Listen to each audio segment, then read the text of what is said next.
So welcome back, guys. Apologies for not uploading recently, um, and that's because I've been very busy. I had a lot of stuff to deal with. Yeah, I just didn't have the time to upload a video. So today we're gonna look at the relatively recent news. I'm a bit late in terms of uploading this. This should have been uploaded like last week.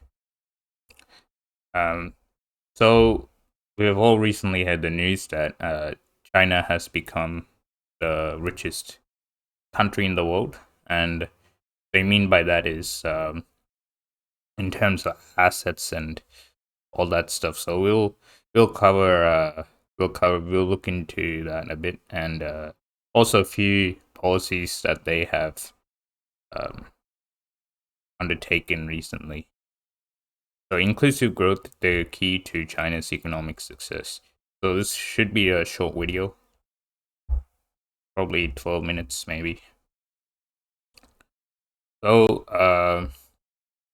research report by McKinsey and Co. last week shocked many and was also broadly reported by global media, which says that the world's wealth rose to 514 trillion at the end of 2020. So um, this also kind of like, I wouldn't say shock, but it did give me a little bit of a surprise. I didn't expect it to be like a little, like four times the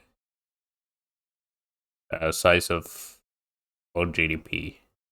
Um, in purchasing power parity terms. So 514 trillion, really massive. So that's amount of like assets and stuff like that. So GDP is different. That's the economic activity, uh, like the transactions and all that is ongoing within a country and annually in a year. Um, whereas wealth is assets, mainly assets and stuff like that. So at the end of 2020, 514 trillion, and China emerged at the top of the list, surpassing the US. A report said that China's wealth reached 120 trillion in 2020, compared to 90 trillion for the US. Germany, Japan, Britain, France, South Korea, and other countries share the list. So let's go a little into this assets thing I was referring to. So 120 trillion is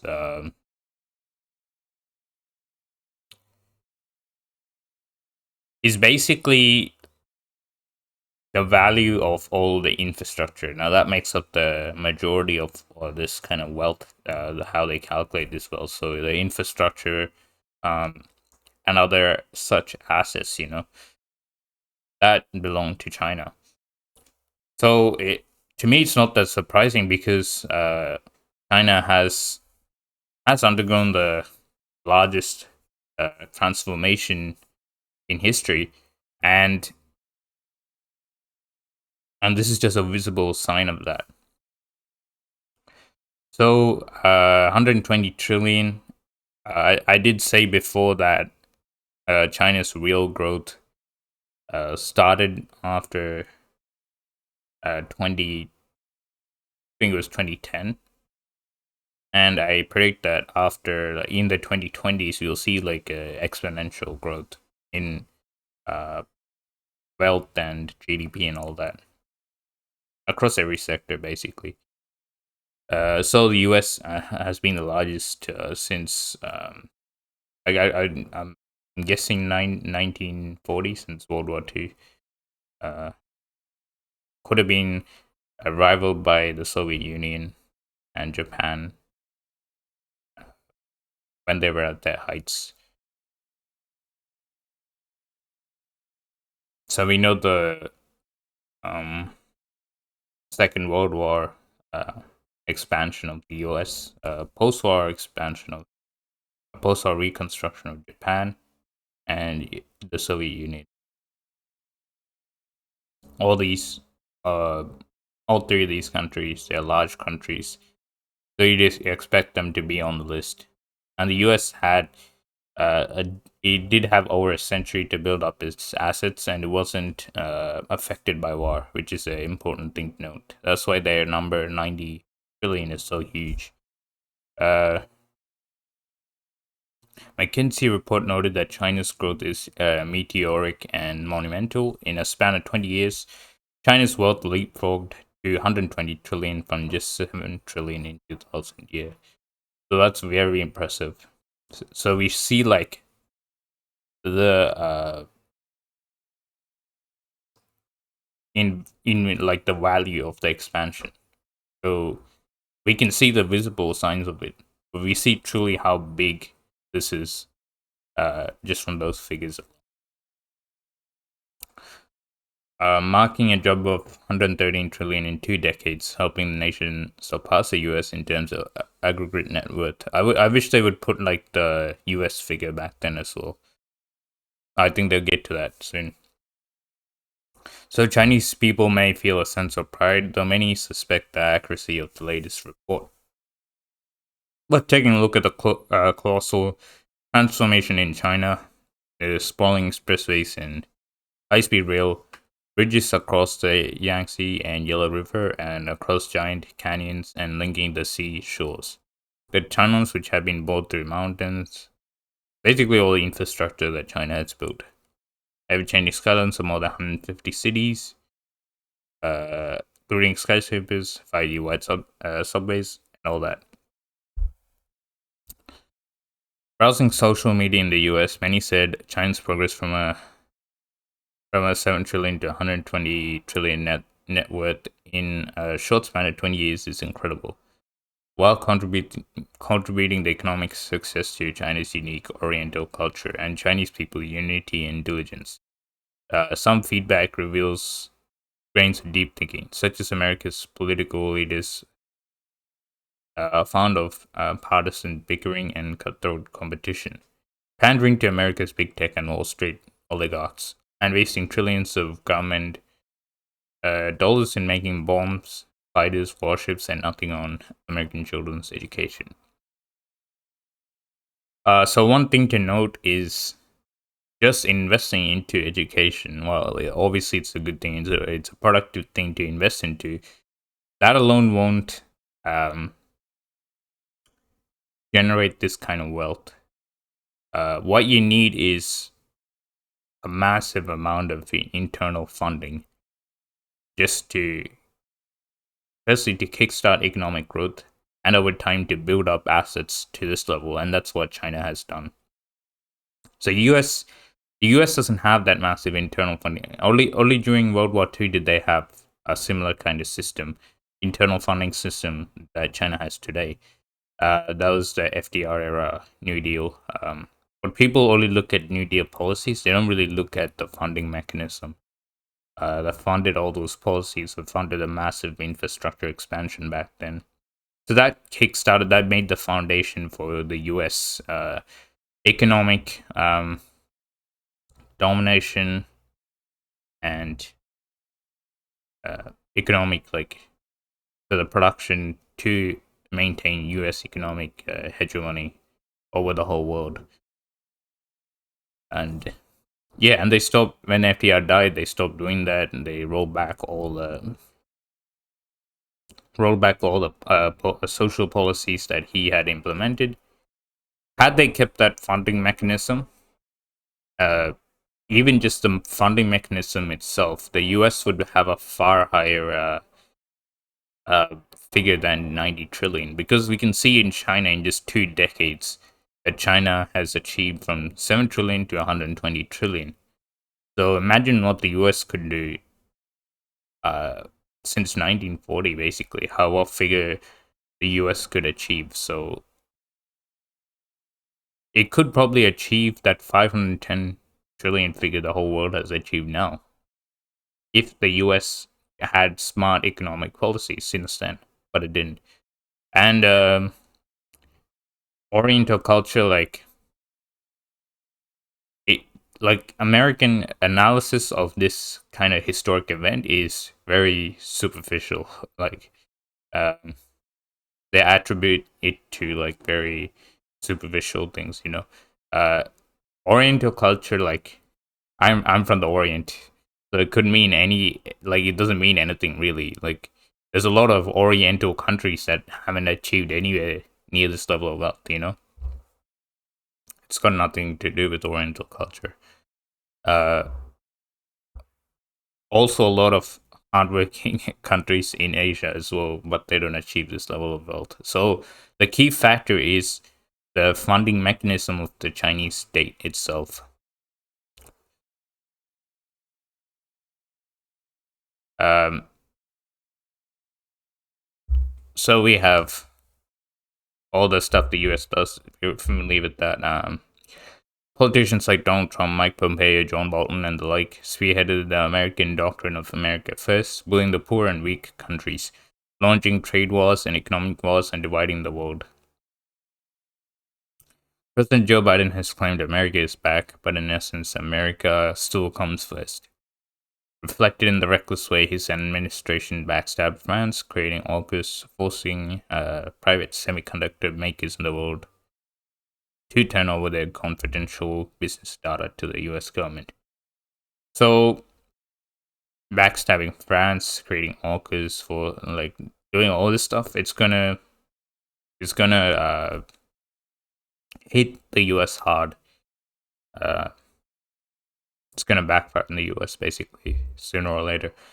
It's not difficult for outsiders to fathom what led China's rapid rise over the past 20 years, provided they're not blindsided by ideological bias. The US political and social system isn't more advanced or superior than China's. As late Chinese leader and great pragmatist thinker Deng Xiaoping said, "No matter if it's a white cat or a black cat, as long as it can catch mice, it's a good cat." Chinese people and Chinese decision makers are open minded, keen to study new knowledge, pluralist in thinking, and know how to achieve best productivity gains. Process efficiency, unity in action, inclusive growth, and common prosperity in the end. All traits helping the country to choose the best development roads, pursue new grounds of reform and opening up measures, and overcome strings of difficulties on the road to affluence. So we saw this, like the proof of this is when the Chinese, I think it was a little in 75, they went to Japan, they saw the obvious extent of development there, and they asked the Japanese for the secrets of development. And and this was basically, despite them being, despite the kind of perfect stuff Japan did to China in World War II, the Chinese were still willing to learn from the enemy, I guess. I don't know if I could call them enemies at that point, but you know what I mean. I don't see this kind of behavior coming from the Americans. The McKinsey report authors say that the best way for an economy to achieve fast growth would be for the wealth to go towards growth enhancing investments such as sustainable, affordable housing, digital infrastructure, and high tech innovation, which then expand GDP. But yeah, that's true. Obviously, they're all productive areas of the economy, and they have to be invested in. China has obviously followed or created this growth roadmap. The country's characteristic mixed ownership economic system, coupled with both state owned and privately run corporations, has borne out the best results, with inclusive developments covering all segments of society. Take digital infrastructure for an example. China has rolled out the world's largest and most advanced 4G and 5G cellular networks, with latest data from Ministry of Industry and Information Technology saying more than 1 million 5G based stations have been deployed. It's also by far the largest in the world. High-speed internet connections are now available across the entirety of China's landmass, from first-tier cities to outlying rural regions, which enable vibrant and voluminous internet-based new business models. E-commerce, instant paperless payment, live streaming by farmers to promote their produce, and speedy delivery of their goods to doorsteps in the city through the 39,600 kilometers of high-speed rail system. I saw like the live streaming by farmers thing. I think we've all seen it was on SCMP. That was so cool. It's so easy. Like it seems so easy to do as well. So yeah, basically, wherever you are in China, you basically have a market of 1 billion people. So um, this is how China is able to lift so many people out of poverty. It's like one of the many. This contributes to how China can lift so many people out of poverty. In the US, private telecom operators like Verizon, AT&T, and T-Mobile will not extend their networks to cover the poor rural areas because it is non-profitable. But in China, the government asks state-owned operators like China Mobile, China Unicorn, and China Telecom to wire all the country's rural regions, urban underground metro systems, and high-speed trains, the world's best networks, manufactured by private company Huawei. As to investments in sustainability, affordable housing, and high-tech innovations, China's blended ownership structure has also functioned well. So, China's government has a clear plan on how to reduce carbon dioxide emissions and when to achieve carbon neutrality. The country's banks and businesses, state-owned and private, will work out implementation action plans to fund and build up clean and renewable energy sources and phase out gasoline-powered public buses and taxi fleets across major cities. For instance, inspired by the government's policy favoring NEVs, electric car sales this year are expected to hit 2.2 million, accounting for over 60% of the world's total annual sales. China's private companies like BYD, Geely, NIO, Xpeng, and Li Auto, and many others are all ramping up their research and production. As for affordable housing, China's central bank is tightening lending policy to the property developers, causing them to significantly cut prices in order to quickly recoup funds to pay back loans and bonds.